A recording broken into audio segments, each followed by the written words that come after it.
খুব ভাল লাগিল মানে সাসপেন্সও আছে তাত আৰু আটাইতকৈ ডাঙৰ কথা আমাৰ নষ্টালজিয়া আছে আমাৰ গ্ৰামীণ জীৱনৰ ওপৰত একদম সহজ সৰল এটা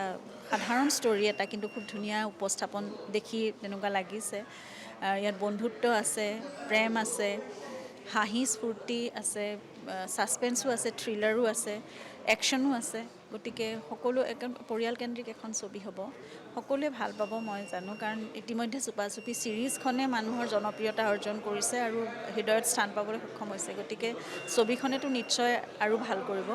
আৰু যিহেতু ছিৰিজখন কৰোঁতে যথেষ্ট প্ৰতিবন্ধকতাৰ মাজত কৰা হৈছিলে কিন্তু চিনেমাখনত তেওঁলোকে ব্যয়বহুলভাৱে কৰিছে কাৰিকৰী দিশত হওক বা অন্য বিভিন্ন দিশত যেনেকৈ চিনেমা এখন বাণিজ্যিক ছবি এখন যেনেদৰে নিৰ্মাণ হ'ব লাগে লোকেশ্যনবোৰো বৰ ধুনীয়া লাগিছে গীতবোৰ সুন্দৰ হৈছে কাহিনীটো খুব ভাল হ'ব গতিকে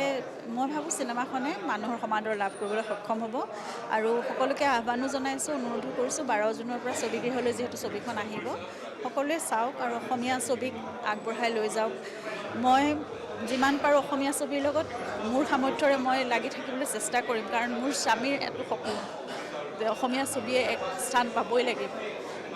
মোৰ সামৰ্থ্য তেনেই একেবাৰে সীমিত কিন্তু তথাপিতো মই অন্ততঃ এইখিনি মই ৰাইজক ক'ব পাৰিম যে এখন ভাল ছবি আহি আছে আপোনালোকে হললৈ আহি চিনেমাখন চাওক খুব ভাল লাগিল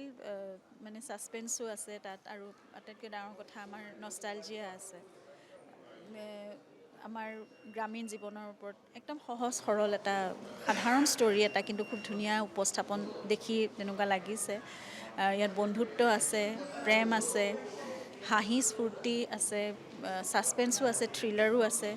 একশ্যনো আছে গতিকে সকলো একদম পৰিয়ালকেন্দ্ৰিক এখন ছবি হ'ব সকলোৱে ভাল পাব মই জানো কাৰণ ইতিমধ্যে চুপাচুপি ছিৰিজখনে মানুহৰ জনপ্ৰিয়তা অৰ্জন কৰিছে আৰু হৃদয়ত স্থান পাবলৈ সক্ষম হৈছে গতিকে ছবিখনেতো নিশ্চয় আৰু ভাল কৰিব আৰু যিহেতু ছিৰিজখন কৰোঁতে যথেষ্ট প্ৰতিবন্ধকতাৰ মাজত কৰা হৈছিলে কিন্তু চিনেমাখনত তেওঁলোকে ব্যয়বহুলভাৱে কৰিছে কাৰিকৰী দিশত হওক বা অন্য বিভিন্ন দিশত যেনেকৈ চিনেমা এখন বাণিজ্যিক ছবি এখন যেনেদৰে নিৰ্মাণ হ'ব লাগে লোকেশ্যনবোৰো বৰ ধুনীয়া লাগিছে গীতবোৰ সুন্দৰ হৈছে কাহিনীটো খুব ভাল হ'ব গতিকে মই ভাবোঁ চিনেমাখনে মানুহৰ সমাদৰ লাভ কৰিবলৈ সক্ষম হ'ব আৰু সকলোকে আহ্বানো জনাইছোঁ অনুৰোধো কৰিছোঁ 12 জুনৰ পৰা ছবিগৃহলৈ যিহেতু ছবিখন আহিব সকলোৱে চাওক আৰু অসমীয়া ছবিক আগবঢ়াই লৈ যাওক মই যিমান পাৰোঁ অসমীয়া ছবিৰ লগত মোৰ সামৰ্থ্যৰে মই লাগি থাকিবলৈ চেষ্টা কৰিম কাৰণ মোৰ স্বামীৰ এটো সপোন যে অসমীয়া ছবিয়ে এক স্থান পাবই লাগিব মোৰ সামৰ্থ্য তেনেই একেবাৰে সীমিত কিন্তু তথাপিতো মই অন্ততঃ এইখিনি মই ৰাইজক ক'ব পাৰিম যে এখন ভাল ছবি আহি আছে আপোনালোকে হললৈ আহি চিনেমাখন চাওক